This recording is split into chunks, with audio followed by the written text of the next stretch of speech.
Alloy alloy लबा सबक्तनी, म्हणजे हे देवा तू माझा त्याग का केलास. ही जी स्पिरिच्युअल ॲगनी होती, ही जी आध्यात्मिक यातना त्याला होणार होत्या, ह्या त्याला दिसत होत्या. आतापर्यंत पित्यामध्ये आणि त्याच्यामध्ये परिपूर्ण रीतीने एकी आहे, परंतु त्याला आता समजत आहे की हे पापाचं ओझं त्याच्यावर येत असताना आता हा क्षण फार दूर राहिलेला नाही त्याच्यापासून, की ज्या वेळेला तो आणि त्याचा पिता हे वेगळे होणार आहेत. पिता त्याचं तोंड फिरवणार आहे, कारण पिता दुष्टतेकडं, पापाकडं पाहू शकत नाही. येशूने ते पाप स्वतःवर घेतलं त्याच्यामुळं. तर हा प्याला टळू दे, म्हणजे ज्या यातना त्याला होणार होत्या पित्यापासून सेपरेशन झाल्याने, त्या त्याच्या मनामध्ये होत्या.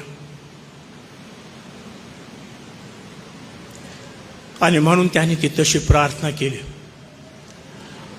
परंतु पित्याने त्याच्या प्रार्थनामध्ये तो त्याच्यासोबत होता. एका शुभवर्तमानकाराने सांगितलं की एका देवदूताने येऊन त्याला बळ दिलं.